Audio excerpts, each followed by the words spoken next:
Hello students. In current session, we shall discuss about the third and fourth stages of formation of a company. They are capital subscription stage and commencement of business stage. First, let us discuss about capital subscription stage. So, as we all discussed in the previous sessions, ಯಾವುದಾದ್ರೂ ಒಂದು company ಶುರು ಮಾಡಬೇಕು ಅಂದರೆ 4 ಹಂತಗಳನ್ನು ದಾಟಬೇಕು. ಅದರಲ್ಲಿ ಪ್ರವರ್ತನೆ ಹಂತ, ಎರಡನೇದು ನೋಂದಾವಣೆ ಹಂತ, ಮೂರನೇದು ಬಂಡವಾಳದ ಹಂತ ಅಂತ ಹೇಳ್ತೀವಿ. So as we all know, for formation of any company capital is very much essential. So let us know what is this capital subscription stage.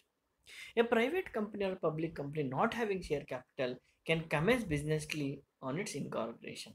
ಯಾವುದಾದ್ರೂ ಕಂಪನಿ ಷೇರು ಬಂಡವಾಳ ಇಲ್ಲದೇನೆ ಶುರು ಮಾಡಬಹುದು ಅನ್ನೋದಾದರೆ, ಬಂಡವಾಳ ಅವ್ರ ಹತ್ರ ಇದ್ರೇನೆ, ಪ್ರಮೋಟರ್ಸ್ ಹತ್ರ ಬಂಡವಾಳ ಇದ್ದರೆ ಅವರು ಇನ್ಕಾರ್ಪೊರೇಷನ್ ಆಗಿದ ತಕ್ಷಣ ವ್ಯವಹಾರವನ್ನು ಶುರು ಮಾಡಬಹುದು.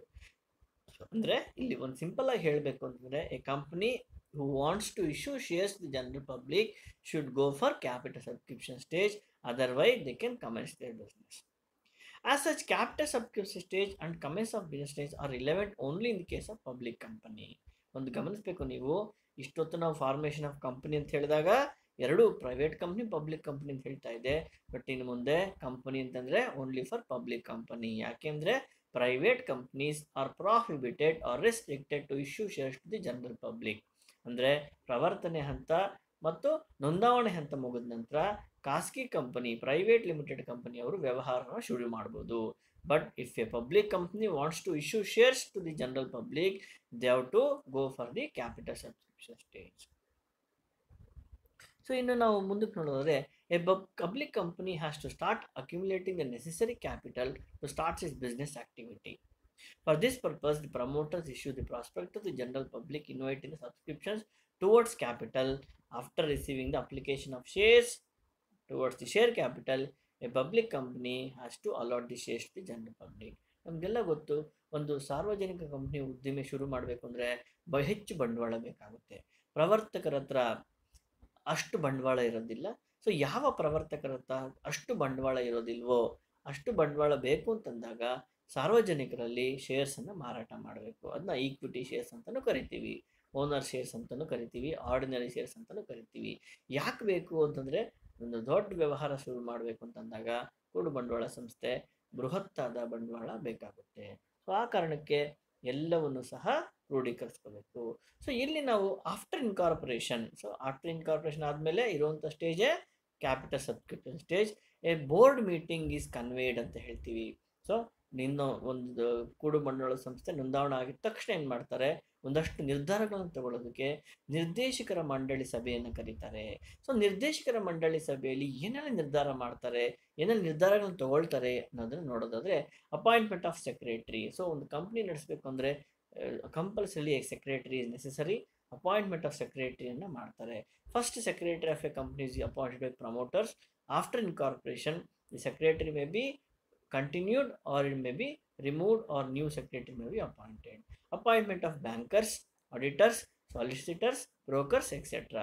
ಸೊ ಒಂದು ವ್ಯವಹಾರ ಮಾಡಬೇಕು ಅಂತಂದಾಗ ಬ್ಯಾಂಕ್ನ ಅವಶ್ಯಕತೆ ಇರುತ್ತೆ, ಆಡಿಟರ್ಸ್ನ ಅವಶ್ಯಕತೆ ಇರುತ್ತೆ, ಸಾಲಿಸಿಟರ್ಸ್ನ ಅವಶ್ಯಕತೆ ಇರುತ್ತೆ, ಬ್ರೋಕರ್ಸ್ನ ಅವಶ್ಯಕತೆ ಇರುತ್ತೆ. A company should appoint all those things. Adoption of draft prospectus or statement in lieu prospectus. ಯಾವುದೇ ಒಂದು ಕಂಪ್ನಿ ಶೇರ್ಸನ್ನು ಇಶ್ಯೂ ಮಾಡೋದಕ್ಕಿಂತ ಮುಂಚೆ ಪ್ರಾಸ್ಪೆಕ್ಟಸ್ಸು ಅಥವಾ ಸ್ಟೇಟ್ಮೆಂಟ್ ಆಫ್ ಪ್ರಾಸ್ಪೆಕ್ಟಸ್ ಅಂತ ತಯಾರು ಮಾಡಬೇಕು. A company has to do that. Adoption of underwriting contracts if any. Underwriting ಅಂದ್ರೇನು, ಅದೊಂದು ಶೇರ್ಸ್ ಮತ್ತು ಡಿಬೆಂಚರ್ಸ್ನ ಕೊಳ್ಳುವಿಕೆ ಮತ್ತು ಮಾರಾಟವಿಕೆಯಲ್ಲಿ ಇರುವಂಥದ್ದು. Underwriting is an agreement entered into by the company with one or more persons called as underwriters who undertake to subscribe the unsubscribed shares of a public company. So ಶೇರ್ಸನ್ನು ಮಾರಾಟ ಮಾಡಬೇಕು ಅಂತಂದರೆ ಕಂಪನಿಯ ನೇರವಾಗಿ ಮಾರಾಟ ಮಾಡೋಕ್ಕೆ ಆಗದೇ ಇರಬಹುದು. ಆಗೇನು ಮಾಡ್ತಾರೆ, ಅಂಡರ್ ರೈಟರ್ಸ್ಗೆ ಫುಲ್ ಅಂಡರ್ ರೈಟಿಂಗು ಅಥವಾ ಪಾರ್ಷಲ್ ಅಂಡರ್ ರೈಟಿಂಗ್ ಆಗಿ ಮಾಡ್ತಾರೆ. ನೆಕ್ಸ್ಟ್ ನೋಡೋದಾದರೆ, ಗೆಟಿಂಗ್ ಅಪ್ರೂವಲ್ ಫ್ರಮ್ ಸೆಬಿ ಅಂತ ಕರಿತೀವಿ. ಏನಿದು? SEBI is A controlling authority for all the stock exchanges. Securities and exchange board of India is established in the 1992 with a special legislation. So ಈ SEBI ಏನು ಮಾಡುತ್ತೆ, ಅಥವಾ ಕಂಪನಿಯವರು shares issue ಮಾಡಬೇಕು ಅಂದರೆ ಕನ್ಸರ್ನ್ ಸ್ಟಾಕ್ ಎಕ್ಸ್ಚೇಂಜಲ್ಲಿ ಇವರು ಶೇರ್ಸನ್ನು ಲಿಸ್ಟ್ ಮಾಡಬೇಕು. Listing ಮಾಡಬೇಕು ಅಂತಂದರೆ ಯಾರು ಪರ್ಮಿಷನ್ ಕೊಡಬೇಕು? ಸೆಬಿ ಪರ್ಮಿಷನ್ ಕೊಡಬೇಕು. ಸೊ ಇಲ್ಲಿ ಇನ್ನೊಂದು ಗಮನಿಸಬೇಕು, ಮಿನಿಮಮ್ ಸಬ್ಸ್ಕ್ರಿಪ್ಷನ್ ಅಂತ ಹೇಳ್ತೀವಿ. It is the minimum amount of money to be collected by the company from the general public by the way of subscription towards the share capital. The amount of minimum subscription is normally specified in the articles or prospectus of the company. ಕನಿಷ್ಠ ಬಂಡವಾಳ ಅಂತ ಹೇಳ್ತೀವಿ, ಕನಿಷ್ಠ ಚಂದಾದಾರರು, ಚಂದ ಅಂತಾನು ಹೇಳ್ಬೋದು ಅದನ್ನ. ಈ ಕನಿಷ್ಠ ಚಂದಾದಾರರು ಕನಿಷ್ಠ ದುಡ್ಡನ್ನು ಕೊಟ್ಟರೆ ಮಾತ್ರ ಈ ಕಂಪನಿ ಶುರುವಾಗೋದಕ್ಕೆ ಸಾಧ್ಯ. ಸಾಮಾನ್ಯವಾಗಿ ಕನಿಷ್ಠನ ಗರಿಷ್ಠ ರೀತಿಯಲ್ಲಿ ಹೇಳ್ತೀವಿ. Minimum subscription which is to be required for formation of any company as per register of companies 90% of the issued capital. ಈ ಇಶ್ಯೂ 10,000 ಶೇರ್ಸನ್ನು ಇಶ್ಯೂ ಮಾಡಿದ್ರೆ ಕನಿಷ್ಠ 9,000 ಶೇರ್ಸನ್ನು ಗ್ರಾಹಕರು ಅಥವಾ ಶೇರ್ದಾರರು ಅಥವಾ ಜನರಲ್ ಪಬ್ಲಿಕ್ಕು ಖಂಡಿತವಾಗ್ಲೂ ಕಲೆಕ್ಟ್ ಮಾಡ್ಕೊಳ್ಳೇಬೇಕು, ಇಲ್ಲಾಂದರೆ ವ್ಯವಹಾರ ಶುರು ಮಾಡೋದಕ್ಕೆ ಆಗೋದಿಲ್ಲ. So minimum subscription is to be receive so that the company can meet the following important expenses. ನೀವು ಕೇಳ್ಬೋದು, ಸರ್ ದುಡ್ಡು ಯಾಕೆ ಬೇಕು ಸರ್ ಅಷ್ಟೊಂದು? ಈಗ ಹೇಳಿದೆ ಎಕ್ಸಾಂಪಲ್, 10,000 ಶೇರ್ಸ್ ಮಾರಾಟ ಮಾಡಿದ್ರೆ ಮಿನಿಮಮ್ 9,000 ಶೇರ್ಸನ್ನು ಕೊಂಡ್ಕೊಳ್ಳೇಬೇಕು. ಅಷ್ಟು ದುಡ್ಡು ಏನಕ್ಕೆ ಬೇಕು ಸರ್ ಅಂತ ಹೇಳೋದಾದರೆ, ನೀವು for formation of any public company some capital and revenue expenditures has to be made. Let us see which are those expenditures. Purchase or lease of property of companies use. ಕಂಪ್ನಿಗಳಿಗೆ ಏನಾದರೂ ಆಸ್ತಿ purchase ಮಾಡಬೇಕಾದ್ರೆ. Towards preliminary expenses including payment of underwriters commission if any. ಏನಾದರೂ company ಶುರುವಾಗಿಂತ ಮುಂಚೆ ಕೊಟ್ಟಿರೋಂಥ ಪೇಮೆಂಟ್ಸ್ನ ಖರ್ಚನ್ನು ನಿಭಾಯಿಸಬೇಕು ಅಂತಂದರೆ ದುಡ್ಡು ಬೇಕು. Towards working capital requirements, the money which is required for debt expenditure is called as working capital. ಅದನ್ನು ನಿಭಾಯಿಸಬೇಕು. Towards repayment of loan already taken for the above purpose. Company ಶುರು ಮಾಡೋದಕ್ಕೆ ಈಗ ಆಲ್ರೆಡಿ ಏನಾದರೂ ಲೋನ್ ಮಾಡಿದರೆ ಅದು ತೀರಿಸೋದಕ್ಕೆ ದುಡ್ಡು ಬೇಕು. Towards any other expenses which are next by the till the promotions to the capital subscription stage.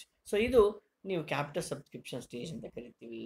So as soon as A company receives minimum subscription and after conducting board of directors meeting, a public company will go for a further and the last stage, that is commencement stage. Company shuru maduvanತಹ stage. The registrar upon scrutinizing the declaration is satisfied that all the formalities have been followed. Company secretary ಎಲ್ಲ documents ಅನ್ನ registrar of ಕಂಪ್ನೀಸ್ಗೆ submit ಮಾಡಿದಾದ್ಮೇಲೆ ಅವನು scrutinise ಮಾಡ್ತಾನೆ registrar. ಎಲ್ಲ documents ಕಂಪ್ನಿಯವರು ಕೊಟ್ಟಿದ್ದಾರೆ about minimum subscription, declaration from the experts, appointment of banker, minimum number of directors, minimum subscription, ಇವೆಲ್ಲವೂ ಸಿಕ್ಕಿದಾಗಿದ ತಕ್ಷಣ ಕಂಪ್ನಿಯವ್ರು ಏನು ಮಾಡ್ತಾರೆ, ಕೊನೆಯ ಹಂತ ರಿಜಿಸ್ಟ್ರಾರ್ ಆಫ್ ಕಂಪ್ನಿಗೆ ಕಮೆನ್ಸ್ಮೆಂಟ್ ಆಫ್ ಬಿಸ್ನೆಸ್ ಸರ್ಟಿಫಿಕೇಟ್ಗೆ ಅಪ್ಲೈ ಮಾಡ್ತಾರೆ. ಇವೆಲ್ಲ ಡಾಕ್ಯುಮೆಂಟ್ಸ್ ಅಪ್ಲೈ ಮಾಡಿದಾದ್ಮೇಲೆ registrar of companies who looks after, who is the custodian of Companies Act 2013, will scrutinize all the documents. If he feels satisfied, he will issue a certificate called as business commencement certificate.